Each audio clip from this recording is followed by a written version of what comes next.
Hello everyone, welcome to success with Rai academy. 30 जनवरी 2024 के दैनिक जागरण के राष्ट्रीय संस्करण को आज की इस वीडियो में हम डिस्कस करेंगे। तो चलिए वीडियो को स्टार्ट करते हैं। और सबसे पहली जो न्यूज़ यहाँ पर ली गई है कि छात्र खुद से प्रतिस्पर्धा करें, दूसरों से नहीं। ये प्रधानमंत्री मोदी का कार्यक्रम था परीक्षा पे चर्चा, जिसमें वो आगामी जो परीक्षाएं होने वाली हैं बोर्ड की या फिर किसी भी प्रकार की परीक्षा होने वाली है, उसमें वो छात्रों और उनके अभिभावकों को संबोधित करते हैं और तनाव से मुक्त होने का मंत्र देते हैं। कल भी जो चर्चा की गई है उसमें रजिस्ट्रेशन करवाया गया था, जिसमें लगभग 2,25,00,000 लोगों ने इस संबोधन के लिए रजिस्ट्रेशन करवाया था। इसमें परीक्षा में चर्चा में प्रधानमंत्री ने छात्रों को परीक्षा के दौरान बेहतर प्रदर्शन के दिए हैं मंत्र और कहा कि किसी भी तरह दबाव झेलने के लिए खुद को बनाए सामर्थ्यवान, तकनीक का इस्तेमाल और दोस्तों के साथ प्रतिस्पर्धा रखने की भी उन्होंने सलाह दी है। देखिए, नई दिल्ली में स्थित भारत मंडपम में सोमवार को परीक्षा पे चर्चा कार्यक्रम के दौरान उन्होंने ये सारी बातें बोली हैं। जो प्रमुख बातें उन्होंने बोली या बच्चों को जो सुझाव दिए हैं उन्होंने, वो बोला कि अपने स्वास्थ्य को लेकर उसी तरह सतर्क रहें जैसे मोबाइल की बैटरी को लेकर रहते हैं। रोज कुछ घंटे अपने शरीर को फिटनेस के लिए जरूर दें। मोबाइल की बैटरी की तरह शरीर की भी चार्जिंग जरूरी है। परीक्षा की तैयारी के दौरान रोज लिखने का जरूर अभ्यास करें, इससे विषय पर अच्छी तैयारी की जा सकती है, पकड़ मजबूत होगी। मोबाइल फोन का घंटों तक इस्तेमाल करने से बचें। रात भर रील्स देखने से नींद कम आती है। यदि स्वस्थ रहना है और दिमाग को भी स्वस्थ रखना है तो अच्छी और पर्याप्त नींद बहुत जरूरी है। विषयों के चयन में खुद पर भरोसा रखें। माता पिता के अपने प्रति भरोसे को कमजोर न होने दें। शिक्षकों से कहा कि बच्चों के साथ जुड़ाव रखें। प्रधानमंत्री ने शिक्षकों से कहा कि कक्षा में सभी बच्चों के साथ एक समान जुड़ाव रखें। जुड़ाव सिर्फ सिलेबस तक नहीं होना चाहिए, बल्कि उससे बढ़कर भी जो जुड़ाव है वो होना चाहिए। इससे छात्र खुलकर अपनी बात शिक्षक के सामने रख सकेंगे और शिक्षक भी छात्र की कमजोरी को पहचान सकेंगे। तो ये जो कार्यक्रम हुआ था उसमें ये सब मंत्र दिए गए हैं कि किस तरीके से जो तनाव है उससे दूर रहा जाए। आगे उन्होंने बोला कि छात्रों से परीक्षा के दौरान होने वाले तनाव से बचने के लिए छोटी छोटी गलतियों से बचने की सलाह भी उन्होंने दी, जैसे परीक्षा में नए कपड़े पहनने से बचें, नई पेन लेने से बचें, परीक्षा शुरू होने तक किताबों से चिपके ना रहें, परीक्षा में ऐसा कुछ भी ना खाएं जिससे दिक्कत हो, परीक्षा शुरू होने से पहले मन को शांत रखें, परीक्षा कक्ष में शांति से बैठें, दोस्तों के बीच हंसी ठहाके लगाएं, गहरी सांसें लें। 8-10 मिनट ऐसा करने से आप तनाव मुक्त महसूस करेंगे। कार्यक्रम में शिक्षा मंत्री धर्मेंद्र प्रधान ने कहा कि प्रधानमंत्री के मार्गदर्शन में 2047 तक देश को विकसित बनाने का जो लक्ष्य है वो युवाओं पर भी निर्भर करता है और उनके सपने को पूरा करने के लिए प्रधानमंत्री नरेंद्र मोदी स्वयं इस पर सबसे ज़्यादा फोकस कर रहे हैं। नेक्स्ट न्यूज़ पर आते हैं। ड्राइवर को लेकर दिल्ली में सोरेन को खोजती रही ईडी। देखिए, झारखंड के जो मुख्यमंत्री हैं हेमंत सोरेन, वो दिल्ली में एक तरीके से लापता हो गए। उनके ड्राइवर को भी या फिर उनके आवास में भी किसी को नहीं पता है कि हेमंत सोरेन कहाँ चले गए हैं। 13 घंटे से ज़्यादा देर तक उनके आवास पर ईडी अधिकारी जमे रहे, लेकिन उनका कुछ पता नहीं चला। 21 को रांची में दिया गया समय, मुख्यमंत्री आवास में होगी पूछताछ। 10 सम्मन भेजे जा चुके हैं इनको अभी तक, यानी कि 8 अगस्त 2023 से 27 जनवरी 2024 के बीच उन्हें 10 बार सम्मन भेजा जा चुका है, लेकिन वो ईडी के सामने पेश नहीं हो रहे हैं। 7 घंटे पूछताछ की थी ईडी ने 20 जनवरी को, यानी कि 20 जनवरी को उन्होंने झारखंड में रांची में इनसे 7 घंटे पूछताछ की गई थी। रांची में एक भूमि घोटाला हुआ था, उस पर पूछताछ के लिए ईडी के अधिकारी सोमवार को झारखंड के मुख्यमंत्री से बातचीत करने के लिए उनके आवास पहुंचे तो वो नहीं मिले। उनके ड्राइवर से पूछा गया और किसी को भी ये नहीं पता था कि हेमंत सोरेन कहाँ पर है। और अब जब वो नहीं मिल रहे हैं तो ये कयास लगाए जा रहे हैं कि वो भागे भागे से फिर रहे हैं, यानी कि ईडी से बचने की कोशिश कर रहे हैं, गिरफ्तारी से बच रहे हैं। अगर उन्होंने कोई भी घोटाला नहीं किया है तो उन्हें ईडी के सामने पेश होना चाहिए। अगर उन्होंने घोटाला किया है तो डर स्वाभाविक है, क्योंकि ये डर उनमें दिख भी रहा है, क्योंकि इससे पहले भी उन्होंने बोला था कि अगर मैं गिरफ्तार होता हूं तो मेरी जगह पर मेरी वाइफ कल्पना सोरेन मुख्यमंत्री बनेंगी। तो ये भी एक बात सामने आ रही है कि कहीं ना कहीं इनकी संलिप्तता है, तभी ये इतना बचकर चल रहे हैं और ये जानते भी हैं कि संभवतः गिरफ्तारी हो भी सकती है। नेक्स्ट न्यूज है कि मालदीव में राजनीतिक संकट, राष्ट्रपति मोइज्जू के विरुद्ध महाभियोग की तैयारी। ये मालदीव की जो मोइज्जू सरकार है उसको अभी सत्ता में आए हुए 2.5 महीने भी पूरे नहीं हुए हैं, लेकिन भारत का मुखर विरोध करने के बाद वो खुद संकट में घिर गए हैं। मालदीव के मुख्य विपक्षी दल मालदीवियन डेमोक्रेटिक पार्टी यानी कि MDP ने मालदीव के राष्ट्रपति मोहम्मद मोइज्जू के खिलाफ महाभियोग लाने का प्रस्ताव पर हस्ताक्षर एक अभियान चलाया है और संसद में बहुमत वाली MDP यानी कि मालदीवियन डेमोक्रेटिक पार्टी भारत से मित्रता की पक्षधर रही है।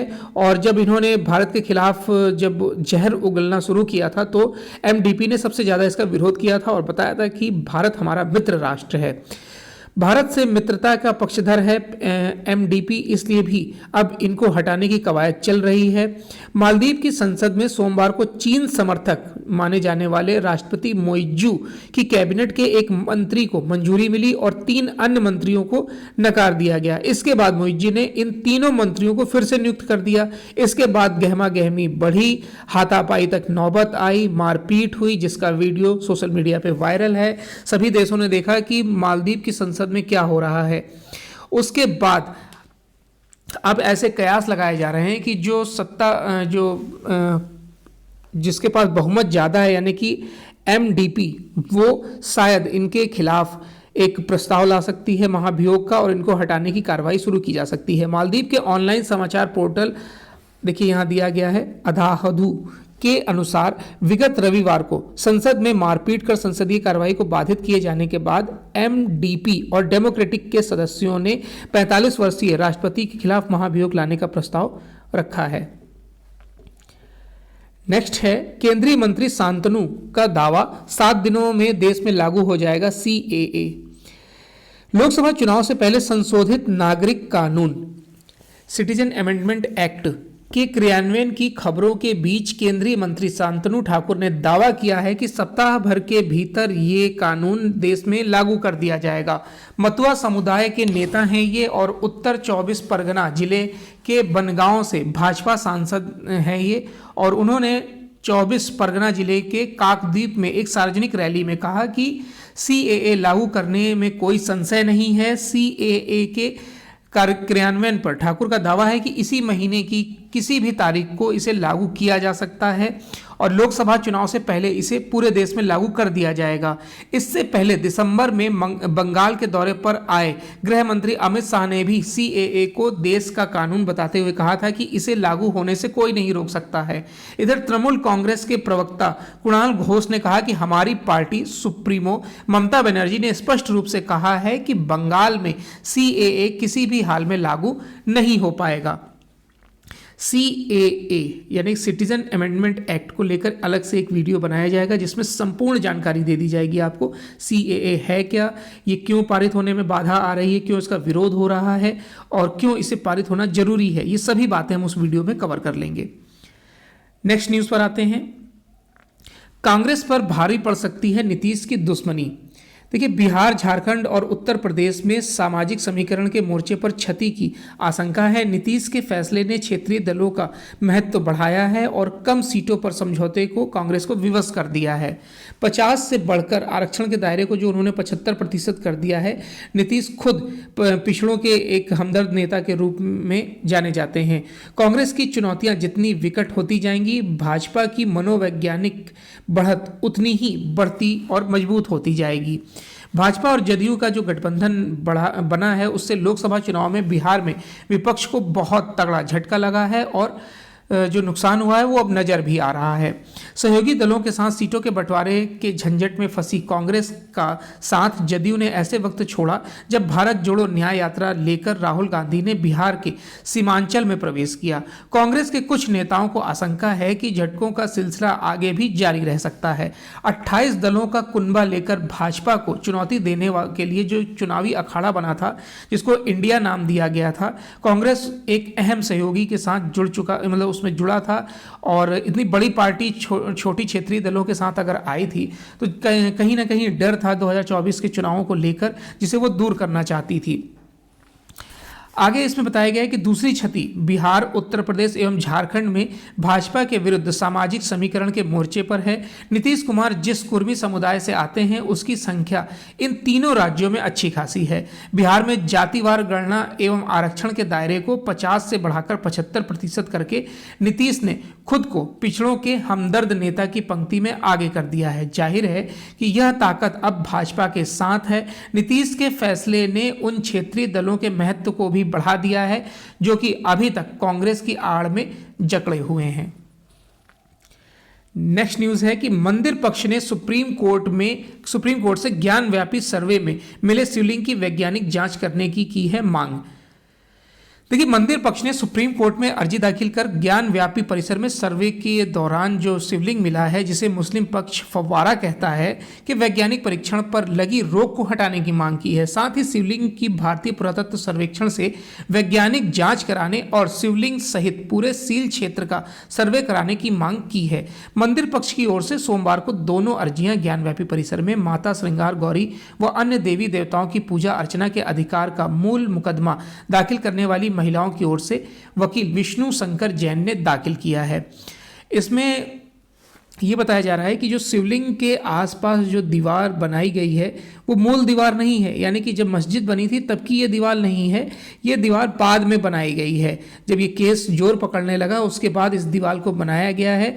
और आपको पता होगा कि जो ये शिवलिंग है उसे पानी की टंकी बनाया गया और पानी टंकी में ये डूबी हुई थी शिवलिंग। जब पानी हटाया गया तब वहाँ पर शिवलिंग निकला।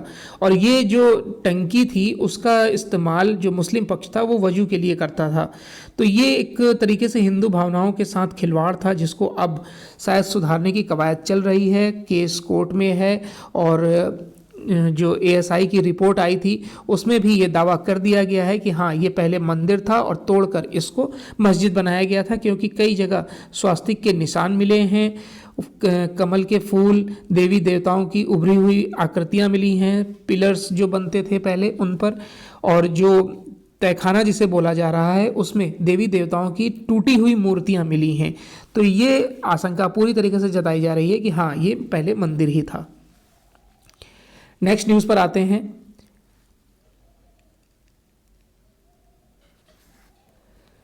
आज यानी मंगलवार को या फिर बुधवार को हल्की बारिश हो सकती है और मौसम और सर्द हो सकता है दिल्ली में और उसके आसपास के इलाकों में।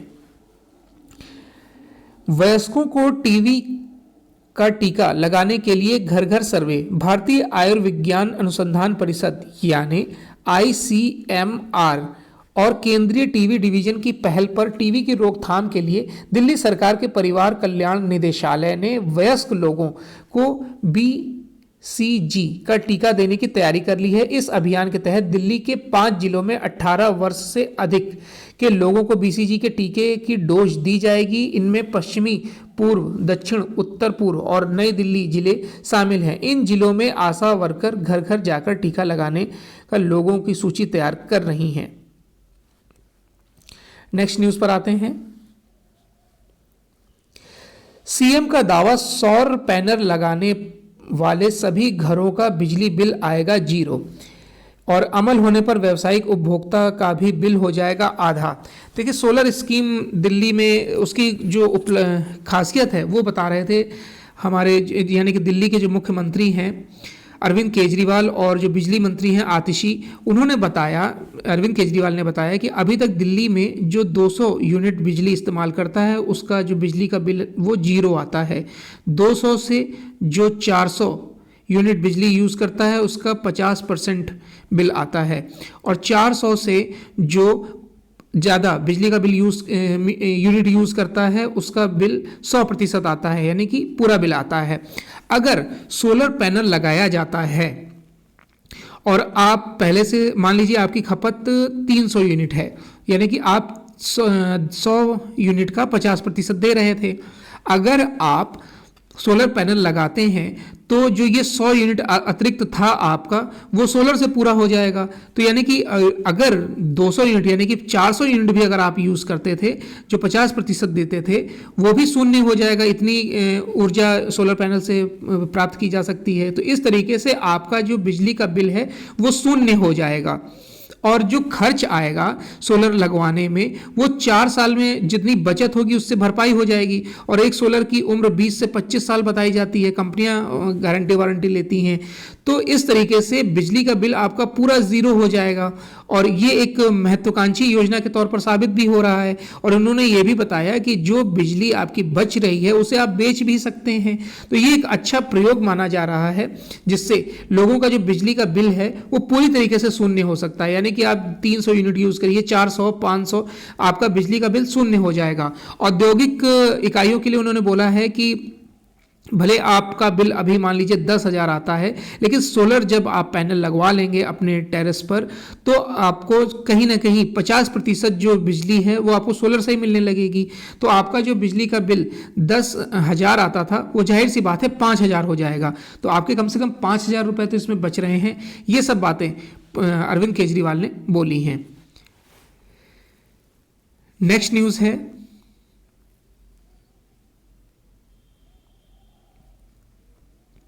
राजस्थान के कलाकार फव्वारों और मूर्तियों से सवार रहे हैं दिल्ली। देखिए G20 की तर्ज पर राजधानी यानी दिल्ली में कई सड़क जो मुख्य सड़कें हैं और प्रमुख चौराहे भी बदले हुए नजर आ रहे हैं। इन्हें राजस्थान के कलाकारों की ओर से बनाए गए नए फव्वारों और मूर्तियों से संवारा जा रहा है।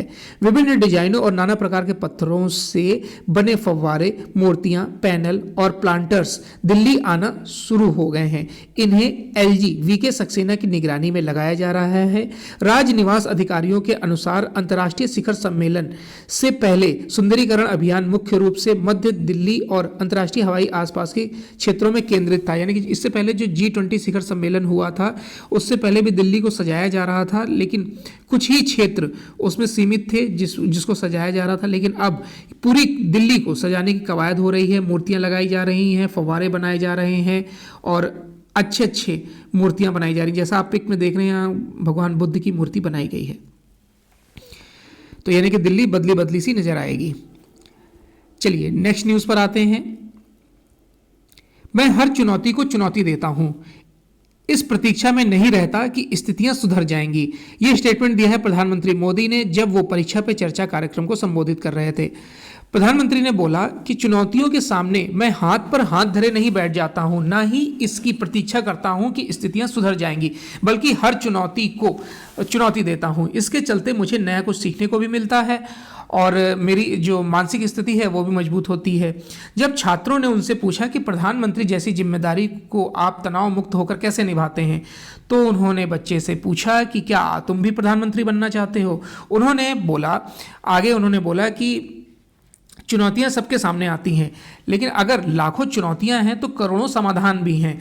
मैं हमेशा मानता हूं कि कुछ भी हो 140 करोड़ देशवासी मेरे साथ हैं, उनकी ऊर्जा मेरे साथ है। और उन्होंने आगे बताया कि देशवासियों की आकांक्षाओं को पूरा करना मेरी जिम्मेदारी बनती है। मैं सदैव उनके सपनों को ही पूरा करने और उन्हें सामर्थ्यवान बनाने में लगा रहता हूं, जैसे उन्हें पक्का घर देना, अच्छी शिक्षा देना, स्वास्थ्य देना, जल देना। ये सब कुछ बेसिक चीज़ें होती हैं जिनको मैं पूरा करने के लिए पूरी शिद्दत से लगा रहता हूं। आगे उन्होंने बोला कि मैं हमेशा उन कार्यों में रहता हूं जिससे देश का विकास हो सके, तो इतना समय ही नहीं मिलता कि मैं कभी तनाव में हूं या फिर कुछ अतिरिक्त कार्य कर सकूं। वैसे ही आपको भी अपने लिए ऊर्जावान बने रहना है और अपनी पढ़ाई पर फोकस करना है। यह कोई प्लेटफॉर्म नहीं जो ट्रेन आई और चढ़ गए। ये स्टेटमेंट दिया है चीफ जस्टिस DY चंद्रचूड़ ने, जिसमें न्याय में सुधार को लेकर एक युवा वकील ने रिट दायर की थी और उस पर तत्काल सुनवाई के लिए जोर दे रहे थे, वो बहस कर रहे थे। इसी पर DY चंद्रचूड़ नाराज हो गए और उन्होंने ये टिप्पणी की कि ये सुप्रीम कोर्ट है, कोई ट्रेन प्लेटफॉर्म नहीं है कि आप आए और बैठे और चल दिए, यहाँ समय देना पड़ता है। वादियों की जाति और धर्म का उल्लेख करने का चलन बंद करें, सुप्रीम कोर्ट। देखिए, सुप्रीम कोर्ट ने कहा है कि कोर्ट मामलों में धर्म एवं जाति का उल्लेख करने का चलन बंद होना चाहिए। साथ ही अपनी रजिस्ट्री व अन्य सभी अदालतों को इसे तत्काल बंद करने का निर्देश भी दिया है।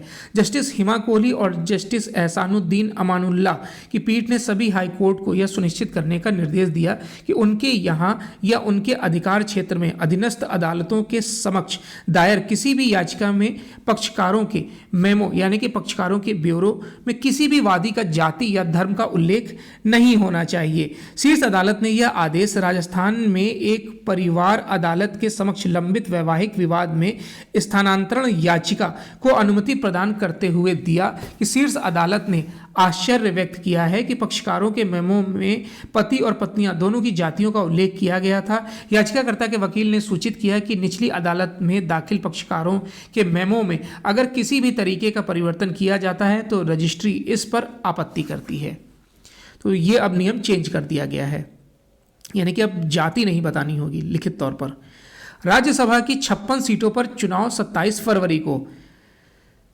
देखिए, जो 56 सीटें हैं वो किन किन राज्यों में यहाँ दिया गया है। सबसे ज़्यादा है उत्तर प्रदेश में 10, उसके बाद महाराष्ट्र में 6 और बिहार में 6, उसके बाद गुजरात में 4, आंध्र प्रदेश 3, मध्य प्रदेश 5, तेलंगाना 3, बंगाल 5, उड़ीसा 3, राजस्थान 3, उत्तराखंड 1, कर्नाटक 4, हिमाचल प्रदेश 1, हरियाणा 1, छत्तीसगढ़ 1 सीटें राज्यसभा की। और इसमें चुनाव जो है अधिसूचना 8 फरवरी को जारी हो जाएगी और चुनाव होंगे 27 फरवरी को। इसमें भाजपा जो अध्यक्ष हैं जेपी नड्डा और पूर्व प्रधानमंत्री मनमोहन सिंह का कार्यकाल भी समाप्त हो रहा है। निर्वाचन आयोग ने द्विवार्षिक चुनाव की तारीखों की घोषणा करते हुए कहा कि 8 फरवरी को अधिसूचना जारी की जाएगी। ये सीटें 15 राज्यों में हैं, इनमें सबसे अधिक 10 सीटें बिहार में हैं, जैसा आपको बताया गया है। इसमें जैसे सोनल मान सिंह, महेश जेठमलानी, राम शकल और राकेश सिन्हा जैसे लोगों का कार्यकाल समाप्त हो रहा है। लड़कियों की विवाह उम्र बढ़ाने पर गठित संसदीय समिति का कार्यकाल बढ़ा। लड़कियों की शादी की जो न्यूनतम उम्र है 18 वर्ष, उसे बढ़ाकर 21 साल किया जाए या नहीं किया जाए, इसको लेकर संसदीय समिति को अपनी रिपोर्ट पेश करने के लिए अतिरिक्त समय दिया गया है। आगामी 31 जनवरी से शुरू होने वाला संसद का बजट सत्र लोकसभा चुनाव की घोषणा से पहले वर्तमान लोकसभा का आखिरी सत्र है। समिति अब 4 महीने के कार्यकाल विस्तार के बाद मई तक अपनी रिपोर्ट को अंतिम रूप देगी, जबकि 17वीं लोकसभा का कार्यकाल 16 जून को समाप्त हो जाएगा। बाल विवाह निषेध विधेयक 2021 2 साल पहले लोकसभा में पेश किया गया था और ऐसे में वर्तमान लोकसभा का कार्यकाल पूरा होने के बाद यह विधेयक निष्प्रभावी हो सकता है। और गत 24 जनवरी के बुलेटिन में कहा गया था कि राज्यसभा के सभापति ने बाल विवाह निषेध से संबंधित विधेयक पर विचार के लिए शिक्षा, महिला, बच्चे, युवा और खेल संबंधित संसदीय स्थायी समिति को 24 जनवरी 2024 से 4 महीने की अवधि के लिए समय विस्तार दिया है। CAA लागू करने में समिति सीमित हो सकती है राज्यों की भूमिका। देखिए, बंगाल जिस तरीके से विरोध कर रहा है या फिर कुछ और भी राज्य विरोध कर रहे हैं, उसको लेकर जो राज्य सरकार है उनके अधिकारों को सीमित किया जा सकता है। यानी कि जो CAA है वो पूरा केंद्र के अधीन हो सकता है, यानी कि यहाँ पर DM और जो क्षेत्रीय शासन होगा उसकी भूमिका ना के बराबर हो जाएगी। इसके लिए एक ऑनलाइन पोर्टल भी शुरू किया गया है और शुरू किया जाएगा, जिसकी जो देख रेख होगी वो केंद्र की तरफ से होगी। इसमें DM की भूमिका, मतलब वेरिफिकेशन का जो कार्य होगा वो DM का होगा, लेकिन निर्णय केंद्रीय टीम करेगी। तो इस तरीके से इसको पूरी तरीके से केंद्र अपने अंडर में रखना चाहता है। LAC पर हालात स्थिर लेकिन संवेदनशील। थल सेना प्रमुख जनरल मनोज पांडे ने कहा कि वास्तविक नियंत्रण रेखा यानी LAC पर इस हालात जो हैं वो स्थिर हैं लेकिन संवेदनशील हैं। पिछले 1 वर्ष में भारत और चीन के बीच कोई टकराव तो नहीं हुआ है, लेकिन स्थिति अभी भी तनावपूर्ण बनी हुई है। अप्रैल 2020 के बाद से दोनों देशों के बीच 20 उच्च स्तरीय सैन्य वार्ताएं और भारत चीन सीमा मामलों पर working mechanism for consultation and coordination की 14 बैठकें हो चुकी हैं, यानी कोर कमांडर स्तर की 14 बैठकें हो चुकी हैं। उल्लेखनीय है कि मई 2020 में जब चीन ने पूर्वी लद्दाख में आक्रामक रूप से यथास्थिति बदलने का प्रयास किया था, तभी से दोनों देशों ने अग्रिम मोर्चे पर अपने सैन्य बल तैनात कर रखे हैं। यूपी, बिहार और मध्य प्रदेश में घटी है युवा बेरोजगारी दर। वित्त मंत्रालय ने कहा है कि 2022-23 में 10% रही है 15 से 29 उम्र वर्ग की बेरोजगारी दर। एक रिपोर्ट पेश की गई है वित्त मंत्रालय द्वारा अर्थव्यवस्था पर। उसमें बताया गया है कि जो बेरोजगारी दर है वो घट रही है। सबसे ज़्यादा उत्तर प्रदेश, बिहार और मध्य प्रदेश में ये आंकड़े अच्छे हैं। 15 से 29 उम्र की जो बेरोजगारी दर है वो 2017-18 में 17.8% थी, जो 22-23 में घटकर 10% रह गई है। इसी तरह युवाओं की श्रम बल भागीदारी 38.2% से बढ़कर 44.5% हो गई है श्रम बल, ठीक है। और रोजगार पाने वाले युवाओं का जो अनुपात है वो 31 से बढ़कर 40% हो गया है। बेरोजगारी दर घटाने में उत्तर प्रदेश, बिहार, मध्य प्रदेश की महत्वपूर्ण योगदान रहा है। स्वास्थ्य एवं परिवार कल्याण मंत्रालय ने 2021 के जनसंख्या अनुमान के अनुसार उत्तर प्रदेश में 6.9 करोड़, बिहार में 3.5 करोड़ और मध्य प्रदेश में 2.3 करोड़ युवा हैं। उत्तर प्रदेश में युवाओं के बीच बेरोजगारी दर 17-18 में 16.7% थी, जो 2022-23 में घटकर 7% रह गई है।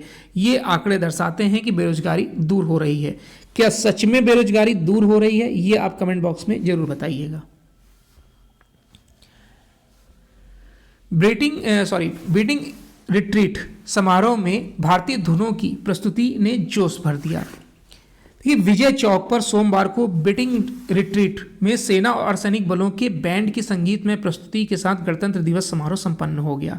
राष्ट्रपति सशस्त्र बलों की सर्वोच्च कमांडर द्रौपदी मुर्मू पारंपरिक बग्घी में महोत्सव स्थल पर पहुंची और सलामी ली। इस मौके पर उपराष्ट्रपति जगदीप धनखड़, प्रधानमंत्री नरेंद्र मोदी, रक्षा मंत्री राजनाथ सिंह सहित कई केंद्रीय मंत्री, chief of defence staff general Anil Chauhan, तीनों सेनाओं के प्रमुख एवं वरिष्ठ अधिकारियों के साथ आम लोगों ने इस उत्सव का आनंद उठाया। बीटिंग स्ट्रीट सदियों पुरानी सैन्य परंपरा का प्रतीक है, जब सेनाएं सूर्यास्त होने पर लड़ना बंद कर देती थीं और युद्ध मैदान से शिविर में लौटती थीं। यह समारोह बीते समय की यादें ताजा करता है। भारतीय थल सेना, नौसेना, वायुसेना, अर्धसैनिक बलों के संगीत बैंड ने दर्शकों के सामने मनमोहक और झूमने पर मजबूर कर देने वाली 31 भारतीय धुन बजाई हैं।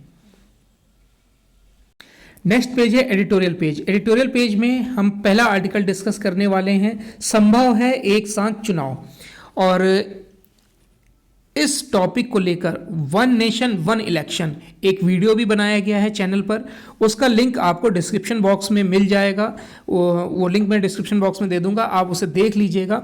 जब वो वीडियो आप देखेंगे तो आपको पूरी थ्योरी समझ में आ जाएगी कि क्यों एक साथ चुनाव कराने की आवश्यकता पर बल दिया जा रहा है और क्या क्या इसमें दिक्कतें आएंगी, किस तरीके से इन दिक्कतों को दूर किया जा सकता है। ये सभी पॉइंट्स उस वीडियो में काफ़ी विस्तार से बताया गया है, तो उसका लिंक मैं डिस्क्रिप्शन बॉक्स में दे दूंगा, आप देख लीजिएगा। और इस आर्टिकल को भी डिस्कस कर लेते हैं कि देश में एक साथ चुनाव दुष्कर अवश्य है लेकिन असंभव नहीं है। इस मामले में जर्मनी जैसे कुछ देशों की व्यवस्था का अनुसरण उपयोगी हो सकता है, यानी कि जर्मनी में ऐसी व्यवस्था चल रही है जिसको इस आर्टिकल में हम डिस्कस करेंगे। और यह आर्टिकल लिखा है centre for the study of society and politics के निदेशक एवं राजनीतिक विश्लेषक डॉक्टर AK वर्मा द्वारा। देखिए, वो बता रहे हैं कि जो पूर्व राष्ट्रपति रामनाथ कोविंद की अध्यक्षता में एक देश एक चुनाव पर समिति गठित की गई है, उसमें सितंबर 2023 में गठित की गई थी। उसमें 15 जनवरी तक सुझाव मांगे गए थे। समिति इन सुझावों पर विचार करने के साथ साथ विभिन्न विशेषज्ञों से मंत्रणा भी कर रही है। और आपको पता होना चाहिए कि सर्वप्रथम 1983 में 1983 में चुनाव आयोग ने लोकसभा और विधानसभा के चुनाव एक साथ कराने का सुझाव दिया था। इसके 16 वर्ष बाद यानी कि 1999 में जस्टिस BP जीवन रेड्डी की अध्यक्षता में गठित विधि चुनाव ने चुनाव कानून सुधारों पर अपनी रिपोर्ट में संस्तुति की थी कि हाँ, एक साथ चुनाव कराए जा सकते हैं। लेकिन फिर वर्ष 2017 में पूर्व राष्ट्रपतियों प्रणब मुखर्जी और रामनाथ कोविंद ने भी इसका समर्थन कर दिया। 26 नवंबर 2017 को नीति आयोग और विधि आयोग द्वारा आयोजित संविधान दिवस पर जब प्रधानमंत्री नरेंद्र मोदी ने अपने संबोधन में बोल दिया कि ये एक राष्ट्रीय विमर्श का मुद्दा है और क्या इस तरीके का आह्वान यानी कि जो प्रयोजन है वो हो सकता है, तो इस किया जाना चाहिए। उसके बाद से ये पूरी तरीके से संशय दूर हो गया कि हाँ, अब एक राष्ट्र एक चुनाव हो सकते हैं। विधि आयोग ने 2018 में इस पर विचार विमर्श किया और रिपोर्ट सौंपी। यानी प्रधानमंत्री ने पहले विधि आयोग से बोला कि आप एक रिपोर्ट तैयार कीजिए कि इसमें कौन कौन सी कानूनी बाध्यताएं आ रही हैं और किस तरीके से उनको दूर किया जा सकता है। विधि आयोग ने 2018 में रिपोर्ट सौंप दी और बता दिया कि इस तरीके से चुनाव हो सकते हैं, ये दुविधाएं आ रही हैं। ये सभी बातें मैंने उस वीडियो में बताया हुआ है, तो आप वो वीडियो जरूर देखिएगा। उसके बाद इसको दूर करने के बाद एक साथ एक चुनाव किए जा सकते हैं। आगे इसमें वर्मा जी बता रहे हैं कि स्वतंत्रता के बाद 4 बार लोकसभा और विधानसभा चुनाव एक साथ किए गए, मगर 1967 में 8 राज्यों में गैर कांग्रेसी गठबंधन सरकारें बनने और दल बदल की समस्या से अस्थिरता आने के बाद यह क्रम टूट गया। आज चुनाव आयोग को प्रतिवर्ष 4-5 राज्यों में चुनाव कराने ही पड़ते हैं। यानी कि देखा जाए तो हर साल कहीं ना कहीं चुनाव होते ही रहते हैं और इसमें प्रधानमंत्री और तमाम मंत्रियों को भी लगना पड़ता है क्योंकि वो स्टार प्रचारक होते हैं। इससे शासन प्रशासन भी प्रभावित होता है, आचार संहिता से विकास कार्य रुकते हैं, धन खर्च होता है, पढ़ाई यानी कि एग्ज़ाम उस समय चल रहे होते हैं उसमें बाधा पड़ती है। अगर हम देखें तो दक्षिण अफ्रीका, स्वीडन, बेल्जियम, इंडोनेशिया और अमेरिका जैसे कई देशों में एक साथ चुनाव होते हैं, जो दर्शाता है कि एक साथ चुनाव लोकतंत्र और संघवाद के विपरीत नहीं है। यानी जो लोकतांत्रिक देश है वहाँ पर भी इस तरीके की प्रक्रिया अपनाई जाती है, तो ये नहीं कहा जा सकता है कि इससे लोकतंत्र खतरे में पड़ जाएगा। इंग्लैंड में भी 2011 में संसद ने निश्चित कार्यकाल अधिनियम पारित किया, जिसके अनुसार मध्यावधि चुनाव तभी होंगे जब संसद 2/3 बहुमत से इसकी संस्तुति करे। इंग्लैंड में सरकार के विरुद्ध अविश्वास प्रस्ताव पारित हो जाए तब भी प्रधानमंत्री संसद को तुरंत भंग नहीं कर सकता है। संसद के पास विकल्प होता है कि वह 14 दिनों के भीतर वैकल्पिक सरकार गठित कर दे। जहां तक एक साथ एक चुनाव की बात है तो इस राह में भारत में 2 प्रमुख संवैधानिक अवरोध दिख रहे हैं। देखिए यहाँ दिखाया गया है। अब जो 2 अवरोध हैं उसमें पहला है कि भिन्न भिन्न समयावधि वाली विधानसभाओं में लोकसभा को एक साथ चुनाव कराने के लिए कैसे लाया जा सकता है। चुनाव को एक साथ कराने का मुद्दा टेढ़ा है। इसमें कानूनी और संवैधानिक तरीकों के साथ साथ विभिन्न राजनीतिक जो अड़चनें हैं और जो दल हैं और जो राज्य सरकारों में आम सहमति भी जरूर होनी चाहिए। संभव है कि कुछ विधानसभाओं का कार्यकाल बढ़ाना पड़ेगा, कुछ को घटाना पड़ेगा, तो ये उतना आसान भी नहीं होगा। अब दूसरा और यानी कि अगर जैसे डेट रखी गई है 2029 का जो चुनाव है वो एक साथ कराया जाए तो किसी राज्य का कार्यकाल 4 वर्ष का ही होगा, किसी का कार्यकाल 2028 में ही पूरा हो रहा होगा 5 साल का, तो उनको 1 साल का विस्तार दिया जाएगा। यानी कि 1 साल का, जैसे जो उनका 4 साल होगा तो उनको 1 साल का विस्तार दिया जाएगा, जिनको 5 साल 2028 में ही हो चुका होगा तो उनको कम किया जाएगा। तो इस तरीके से ये प्रक्रिया अपनाई जाएगी। अब दूसरा जो अवरोध ये है कि एक साथ चुनाव हो भी तो कैसे सुनिश्चित किया जाए कि यह क्रम बना रहेगा। कभी कभी क्या होता है कि सरकारें गिरा दी जाती हैं, लोकसभा विधानसभा भंग हो जाती है, प्रधानमंत्री इस्तीफा दे देते हैं, मुख्यमंत्री 5 वर्ष से पहले त्यागपत्र दे देते हैं, सरकार अविश्वास के प्रस्ताव में पराजित हो जाती है तो गवर्नमेंट गिर जाती है। तो ये सब जो दिक्कतें हैं वो भी आएंगी, जिसको लेकर संशय बताया जा रहा है। अनुच्छेद 356 के अंतर्गत किसी राज्य में आपातकाल लागू होने पर सरकार को बर्खास्त कर विधानसभा भंग कर दी जाए, सरकार का बजट प्रस्ताव गिर जाए और वह त्यागपत्र देकर नए चुनाव की सलाह दे या चुनाव के बाद कोई भी सरकार बनाने की स्थिति में ना हो और पुनः मध्यावधि चुनाव कराना पड़े इत्यादि। तो ये स्पष्ट है कि उपरोक्त स्थिति में लोकसभा या विधानसभा भंग होती है तो चुनाव का क्रम बिगड़ता है, तो इसका भी उपाय करना ही होगा। सरकारों के गिरने से उत्पन्न अस्थिरता से निपटने के लिए जर्मनी के संविधान का अनुसरण किया जा सकता है। जर्मन संविधान के अनुच्छेद 67 के अनुसार विपक्ष अपने प्रधानमंत्री के विरुद्ध अविश्वास प्रस्ताव तभी ला सकता है जबकि वह पहले उसका उत्तराधिकारी चुने, जिससे सरकार गिरने की स्थिति में देश को तत्काल नई सरकार मिल सके। हालांकि यदि चांसलर स्वयं विश्वास प्रस्ताव लाए और जाए तो अनुच्छेद 68 के अनुसार वह सदन को तत्काल भंग नहीं कर सकता है। सदन को 21 दिन का समय मिलता है कि वह कोई नया चांसलर चुन सके। इसे कुछ संशोधनों के साथ हम स्वीकार कर सकते हैं जिससे बिना चुनाव कराए सरकारों में परिवर्तन हो सके। फिर भी दोबारा 1967 जैसी स्थिति न उत्पन्न हो और चुनाव का पंचवर्षीय क्रम बना रहे, इसके लिए संविधान में अनेक प्रावधान, जैसे देखिए यहाँ दिया गया है अनुच्छेद 75(3), 83, 85(1), 113, 164(2), 172, 174(1), 203, 243 यू संविधान के भाग 15 10वीं अनुसूची और जन प्रतिनिधित्व अधिनियम 1950-51 एवं लोकसभा की कार्यप्रणाली संबंधी नियम 198 आदि में संशोधन करना पड़ेगा। तो यह कार्य दुष्कर अवश्य है लेकिन असंभव बिल्कुल नहीं है। इस मुद्दे पर वर्तमान जो सांसद हैं और विधायक एक मत हो सकते हैं क्योंकि इसमें उनको भी व्यापक लाभ दिख रहा है। एक बार निर्वाचित होने पर उनका 5 वर्ष का कार्यकाल सुरक्षित हो जाएगा और वे भी रोज रोज के चुनावी झंझटों से बच सकेंगे। उसमें सबसे बड़ी बात है देश का पैसा बचेगा, देश का समय बचेगा, जो अर्धसैनिक बल इधर उधर जो इतना तादाद में करते रहते हैं उनसे भी मुक्ति मिलेगी। नेक्स्ट आर्टिकल पर आते हैं कि साकार हो गांधी के राम राज्य का सपना। इस आर्टिकल में गांधी जी के राम राज्य लाने की बात की जा रही है, यानी कि जो उनकी पुण्यतिथि आ रही है उसमें मानवता, गृह युद्ध, उपनिवेशवाद, बर्बरता, विश्व युद्धों की त्रासदी, इन सब से समाज को मुक्त रखने का आह्वान किया जा रहा है। और जिस तरीके से जो देश विकास कर रहा है, राम मंदिर का निर्माण हुआ, राम जी के आदर्शों पर चले देश, इन सब बातों को इस आर्टिकल में डिस्कस किया गया है जिसे हम पहले भी कई बार डिस्कस कर चुके हैं, इसलिए इस आर्टिकल को हम स्किप करेंगे। अब आते हैं हम बिजनेस पेज पर। बिजनेस पेज में जो पहली न्यूज़ है हमारी वो है अगले वित्त वर्ष भी 7% रह सकती है विकास दर। देखिए इसमें जो कोरोना महामारी और उसके बाद जो भू राजनीतिक उथल पथल रही, जहां दुनिया की कई बड़ी अर्थव्यवस्थाएं 2% की विकास दर हासिल करने के लिए संघर्ष कर रही हैं, वहीं भारतीय आर्थिकी आगामी वित्त वर्ष 2024-25 में भी 7% की विकास दर हासिल कर सकती है। इतना ही नहीं, अगले 3 साल में भारतीय अर्थव्यवस्था $5 ट्रिलियन की हो जाएगी और भारत आर्थिकी आकार के लिहाज से देश और चीन के बाद तीसरा सबसे बड़ा देश बन जाएगा। वर्ष 2030 तक भारतीय अर्थव्यवस्था का आकार 7 ट्रिलियन हो जाने का अनुमान लगाया गया है। इसमें वित्त मंत्रालय की रिपोर्ट के मुताबिक 2023-24 में सरकार ने 7.3% विकास दर का अनुमान लगाया है। अगर अगले वित्त वर्ष यानी 24-25 में भी विकास दर अनुमान के मुताबिक 7% रही तो कोरोना काल के बाद लगातार चौथे साल 7% की विकास दर हासिल करने वाला एकमात्र देश भारत होगा। नेक्स्ट न्यूज़ है लाल सागर के हालात को लेकर दूसरे देशों के संपर्क में है भारत।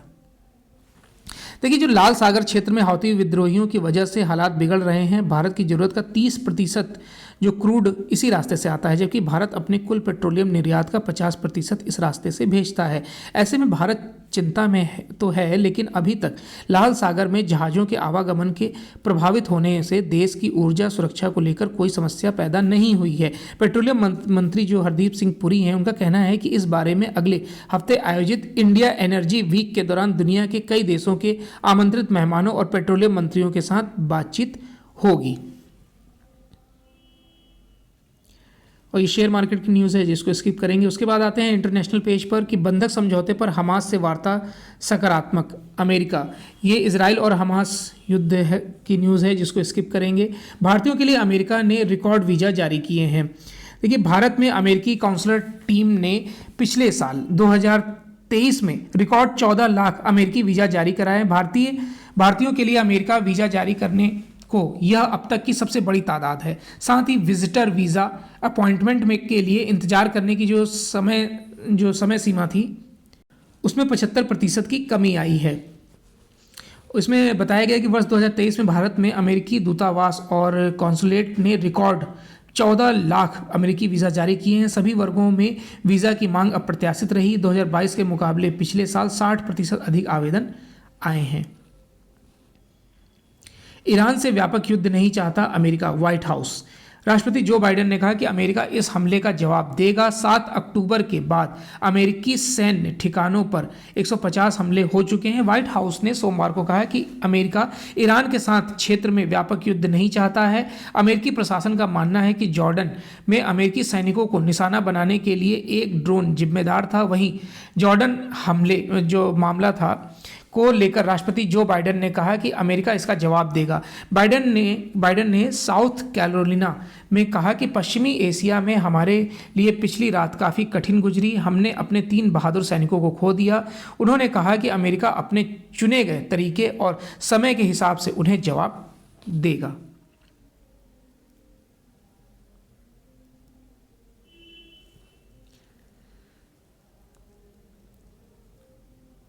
चलिए, तो ये आज का यानी 30 जनवरी 2024 का दैनिक जागरण का राष्ट्रीय संस्करण था। आई होप आपको वीडियो अच्छा लगा होगा। अगर वीडियो अच्छा लगा हो तो लाइक और शेयर कर दीजिएगा। वीडियो देखने के लिए धन्यवाद।